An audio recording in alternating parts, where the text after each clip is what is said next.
요즘 우리가 묵상하고 있는 역대하 말씀은 바벨론 포로지에서 돌아왔던 유다 백성들이 과거의 역사들을 신앙적 관점으로 재해석한 성경입니다. 하나님은 과거를 통해서 우리에게 말씀하시고 과거를 통해서 우리를 만나주시는 분입니다. 그래서 이스라엘 백성들은 우리가 역사서라고 부르는 성경들을 선지서라고 부릅니다. 선지자를 통해서 하나님께서 말씀하시듯이 역사를 통해서 하나님께서 말씀을 선포하고 계신다. 그래서 선지서로 분류합니다. 과거의 역사를 통해서 하나님은 우리에게 말씀하시고 역사를 통해서 하나님은 우리를 만나주시는 분입니다. 그러니 역대서를 묵상하면서 살아계신 하나님을 만나고 오늘 우리에게 말씀하시는 하나님의 음성들을 듣는 저와 여러분 되기를 주의 이름으로 축원합니다. 이스라엘은 사울왕과 다윗과 솔로몬 왕이 통일왕국이 지나고 솔로몬이 죽던 주전 930년에 남북으로 우리나라처럼 나뉘어집니다. 남유다의 왕들 중에 오늘은 네 번째 왕인 여호사밧 왕에 대해서 살펴볼 겁니다. 남유다 왕국이 여호사밧이 통치하고 있을 때 북이스라엘에서는 우리가 잘 알고 있는 아합과 이세벨이라는 왕비는 북쪽의 시돈의 왕의 딸이었습니다. 이 이세벨이 이스라엘로 시집 와서 자기 나라에서 섬겼던 바알과 아세라 신앙으로 자기 남편 아합과 더불어서 이스라엘을 초토화시킵니다. 그래서 참되게 하나님을 섬기는 선지자들은 다 죽입니다. 엘리야 선지자는 모든 참된 하나님의 종들은 죽었다고 생각하고 하나님 앞에 나 혼자만 살아남았다라고 토로하고 있습니다. 물론 하나님께서는 엘리야 선지자에게 바알에게 무릎 꿇지 않는 7,000명을 내가 숨겨두었다 이렇게 말씀하셔서 엘리야 외에도 7,000명의 하나님의 백성들이 숨겨 있었지만 어쨌든 아합과 이세벨은 참되게 하나님을 섬기는 참 하나님의 종들을 다 죽여가면서 북이스라엘 왕국을 완전히 우상의 나라로 변질시키고 있었던 상황입니다. 여호사밧에 대해서 성경은 긍정적으로 평가합니다. 17장 3절에 보면 여호와께서 여호사밧과 함께 하셨다. 저와 여러분의 삶에 가장 중요한 것이 임마누엘이라고 우리가 늘 말씀에서 확인했잖아요. 우리 인생의 가장 중요한 것, 아침에 눈 떠서 기도하는 첫 번째 기도 제목, 하나님 오늘 또 우리와 함께 해주세요. 임마누엘, 우리 아이와 함께 해주세요. 내 삶에 동행해 주세요. 하나님께서 여호사밧과 함께 하셨어요. 임마누엘의 은혜를 베푸신 것이죠. 왜냐하면 여호사밧이 다윗의 처음 길로 행했어요. 다윗이 나중에는 교만해져서 인구조사도 하고 또 바세바와 간음의 죄도 저질렀지만 처음에 다윗의 길은 정말 신실하게 하나님을 따랐던 참된 모범의 신앙의 본이었거든요. 여호사밧이 다윗처럼 살았다는 거예요. 그러니 하나님께서 여호사밧과 함께 하셔서 하나님께서 은혜를 베푸신 거죠. 북이스라엘 사람들의 행위를 따르지 않았고 바알에게 구하지 않고 하나님의 계명을 순종하면서 하나님을 구하고 찾는 참된 신앙인 여호사밧입니다. 그럼 그 나라가 어떻게 되겠어요? 5절처럼 되겠죠. 여호와께서 나라를 여호사밧의 손에서 견고하게 하셨다. 왕이 리더가 전심으로 하나님을 구하면서 바른 믿음으로 다윗처럼 행하니까 하나님께서 여호사밧을 통해서 나라를 견고하게 세워주셨습니다. 여호사밧은 종교개혁을 단행합니다. 산당과 아세라 목상들을 유다에서 제거하면서 종교개혁도 단행하는 그러한 왕입니다. 그런데 역대기를 읽다 보면 여호사밧에게 두 가지 중요한 잘못이 발견됩니다.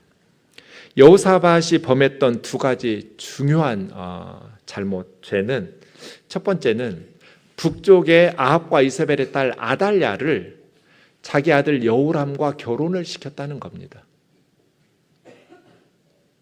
온 나라가 다 알아요. 아합과 이세벨이 어떤 통치자인지.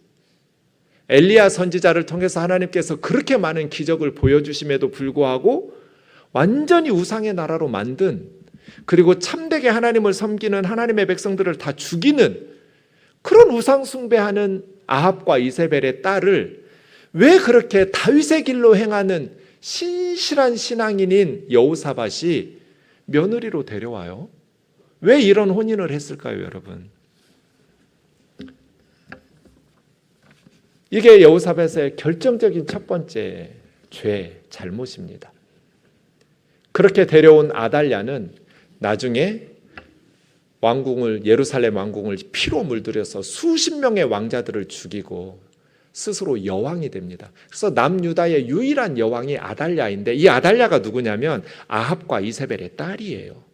여호사밧이 데리고 온 그런 며느리예요. 여호사밧은 왜 아합과 혼인관계를 맺었을까요?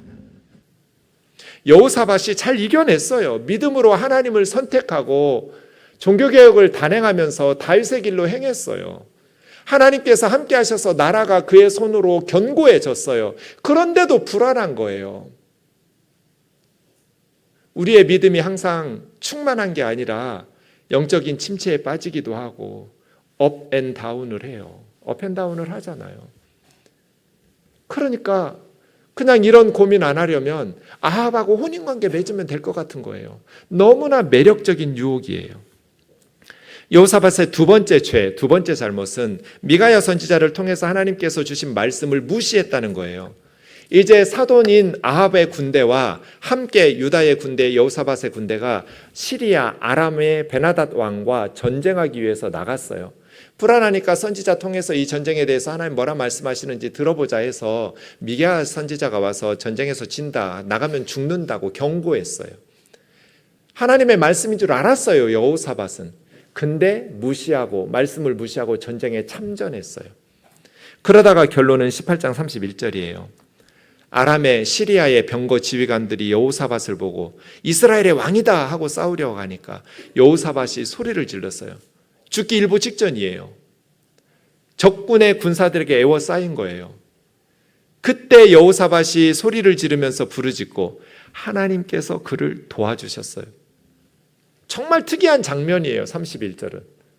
여러분, 두 나라 왕이 합세해서 자기 나라하고 싸워요. 아람 군사들의 입장에서는 여호사밧을 죽일 수 있었는데 죽이지 않고 그냥 살려주고 떠나는 게 이게 정상이 아니잖아요. 그것을 성경은 하나님께서 그들의 마음을 감동시켰다고 그랬어요. 아람 사람들을 감동시켰다. 이때 여호사밧은 죽는 게 정상이에요. 자연스러워요.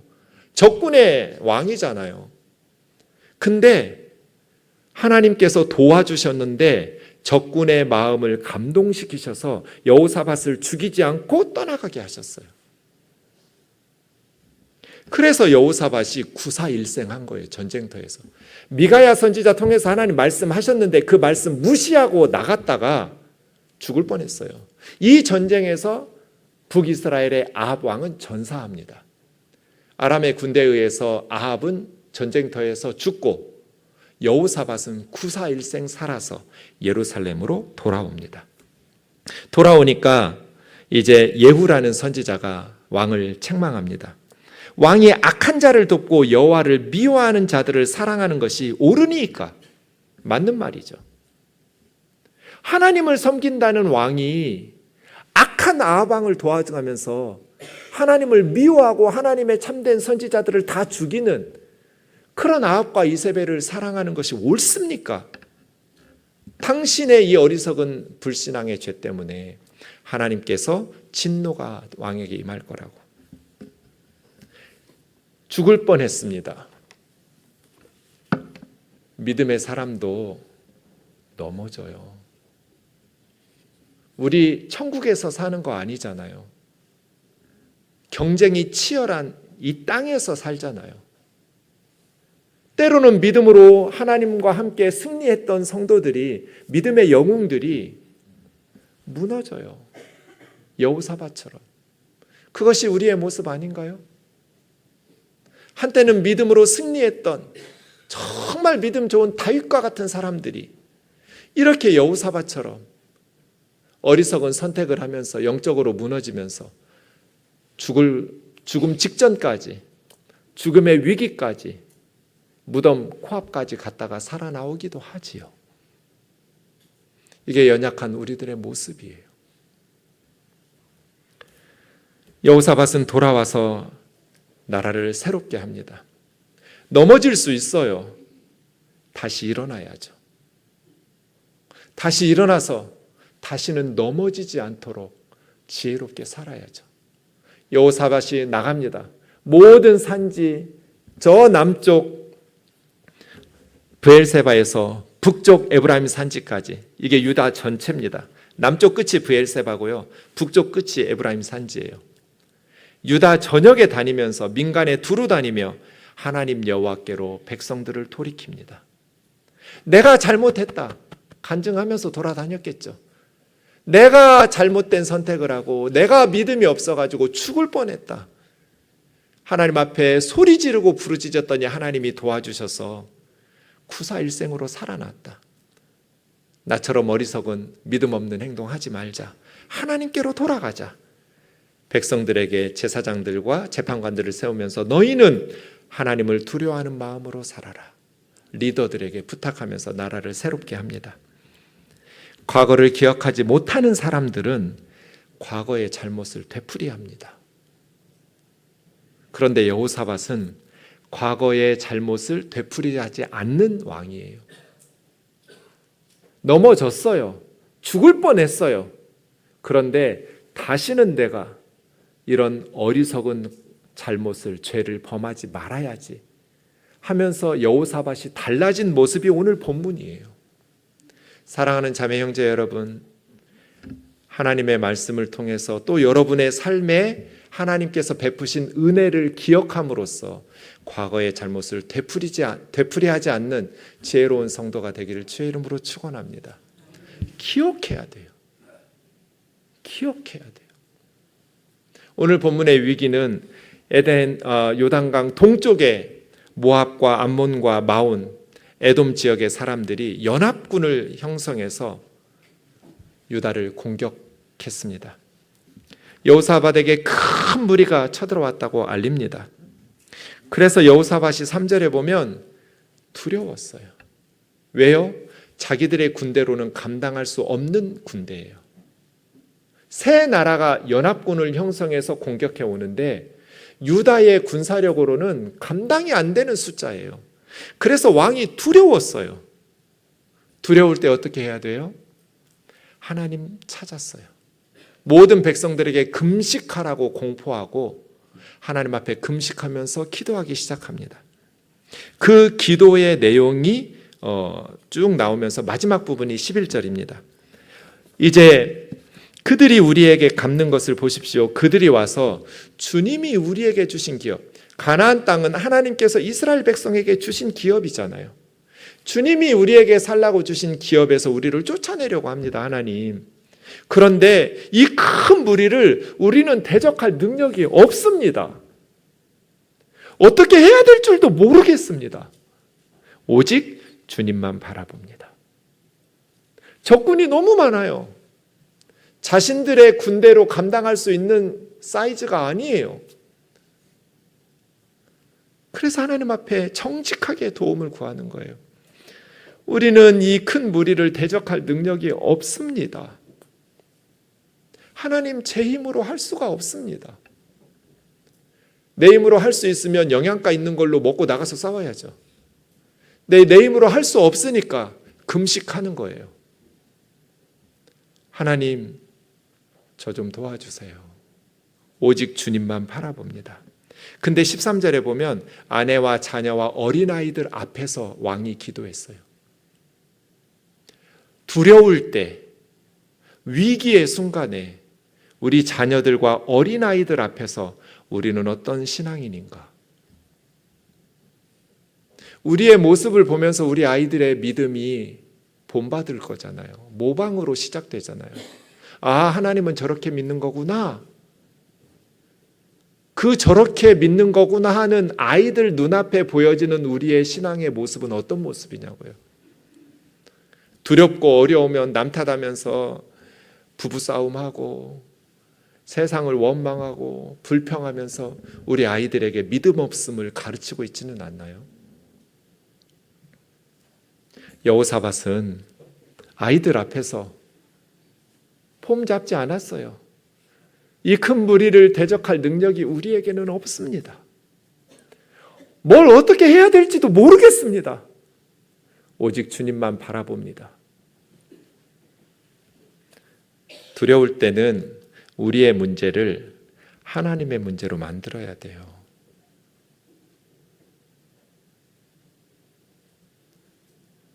내 문제를 하나님의 문제로 만들라고요. 그래서 위기의 본질은 강한 원수가 아니에요. 하나님은 원수보다 더 강하시니까요. 정말 우리 삶의 위기의 본질은 우리의 믿음 없음이지 원수의 큰 무리가 아니라고요. 우리 문제를 하나님의 문제로 맡기면 돼요. 우리 문제를 하나님의 문제로 만드는 가장 좋은 방법이 뭐예요? 금식 기도예요. 두려우니까 기도하는 거예요. 불안하니까 기도하는 거예요. 기도를 자꾸 잊어버리고 집중이 안 되니까 금식하는 거예요. 하루 종일 금식하는 건 아주 위급한 힘들 때니까 여러분 평소 생활하실 때는 하루에 한 끼씩 금식하세요. 에이 목사님 하루에 한 끼 금식은 하죠. 평소에는 안 먹고 한 끼 지나가기도 해요. 금식해보세요. 그 한 끼가 얼마나 맛있는 냄새가 코로 들어오는지 쉽지 않다는 걸 알 수 있어요. 그때마다 집중해서 기도할 수 있어요. 여러분 우리가 하루에 한 끼씩만 먹어도 괜찮아요. 왜냐하면 예수님도 하루에 2끼밖에 안 드셨거든요. 로마 제국 사람들은 하루에 2끼씩 먹었어요. 양식이 없었어요. 그러니 우리가 하루에 한 끼씩 금식해도 예수님하고 똑같이 먹고 사는 거거든요. 네, 너무 아까워하지 마시고 기도하세요. 그래서 저와 여러분의 문제를 하나님의 문제로 만들어야 돼요. 여호사밧처럼. 이 큰 무리를 감당할 능력이 내게는 없습니다. 하나님. 어떻게 해야 될지도 모르겠습니다. 하나님. 오직 주님만 바라보나이다. 나 좀 도와주세요. 그게 믿음의 사람들의 선택입니다. 하나님께서 야하시엘이라는 선지자를 통해서 여호사밧과 이스라엘 백성들에게 말합니다. 뭐라고 말하는지 보세요. 이 전쟁은 너희 거가 아니다. 내 거다. 여호사밧이 자신들의 문제를 하나님의 문제로 바꿨잖아요. 금식하면서 모든 백성들이 하나님 앞에 금식하면서 기도했잖아요. 그랬더니 하나님께서 두려워하지 마라. 놀랄 것도 없어. 이 전쟁은 너희들에게 속한 것이 아니고 나에게 속한 거야. 내 전쟁이야. 나가서 만나라. 나가서 만나는데 17절 있는 것처럼 이 전쟁에서 너희들이 할 일은 없어. 그냥 싸울 것이 없어. 누가 싸워요? 내가 싸울 거거든. 그냥 내가 너희와 함께 나갈 테니까 두려워하지 마. 이런 하나님의 음성을 듣는 저와 여러분 되기를 원합니다. 금식하면서 기도하다 보면 하나님의 음성이 들려요. 상황은 하나도 변한 게 없어요. 적군이 물러간 게 아니에요. 환경은 변하지 않았는데 그냥 마음에 평안이 와요. 여호사밧이 하나님의 말씀을 듣고 얼굴을 땅에 굽히면서 하나님을 경배하고 온 백성들과 함께 하나님께 감사합니다. 그런데 그 하나님의 말씀을 들으니까 레위 사람들이 큰 소리로 하나님을 찬송하기 시작합니다. 그럴 때 왕이 백성들에게 말합니다. 20절입니다. 너희는 너희 하나님 여호와를 신뢰해라.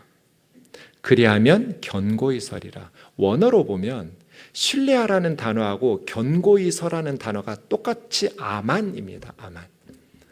아만이라는 단어에서 아멘 이 단어가 나왔습니다. 굳게 그런 뜻입니다.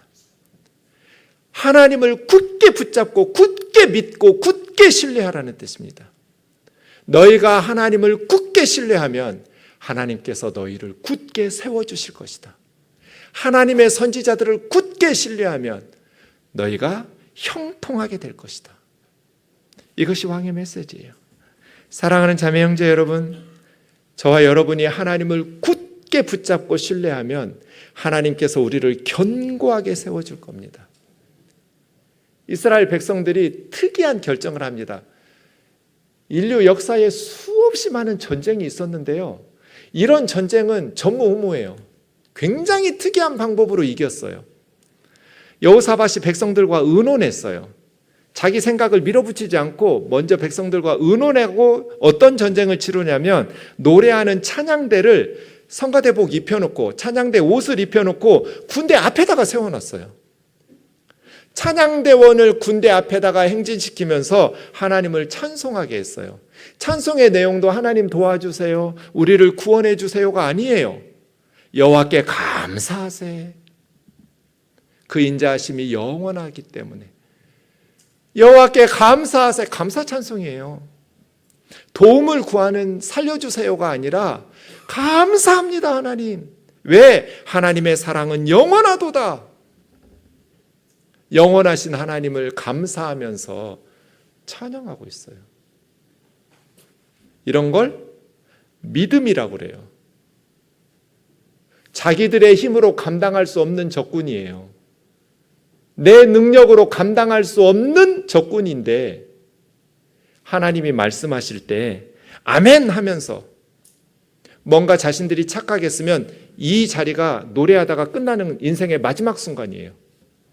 자신들의 생의 마지막 순간이 될 수 있었는데 하나님께 감사 찬송을 불렀어요. 여러분, 적군 앞에서 하나님 앞에 감사 찬송을 부르는데 하나님께서 가만히 있으시겠어요?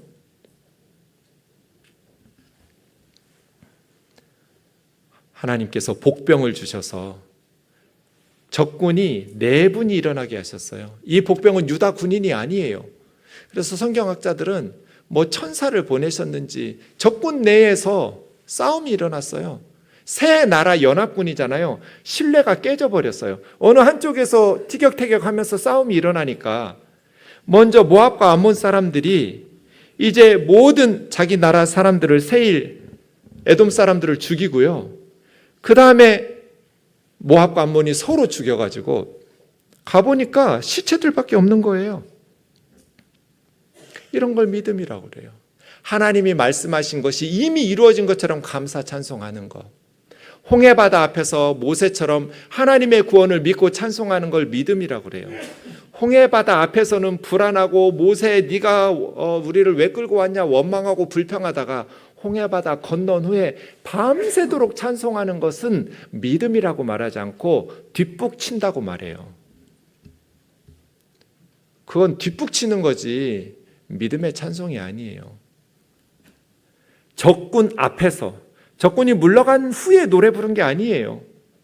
자신들의 능력으로 감당할 수 없는 큰 군대 앞에서 감사 찬송 부르는 게 믿음이에요. 사랑하는 자매 형제 여러분, 우리에게 기도하는 사람들에게 주시는 말씀 받은 사람들이 누리는 평안, 그 평안에서 우러져 나오는 찬송, 이러한 찬송이 있기를 원합니다. 자기들끼리 죽었어요. 찬송에서 전쟁에서 승리한 유일무이한 전쟁이에요. 찬양대가 찬양 부르다가 적군이 4분이 일어나서 전쟁 끝내버렸어요. 여호사밧과 백성들이 가서 전리품을 탈취하는데 너무 많은 거예요.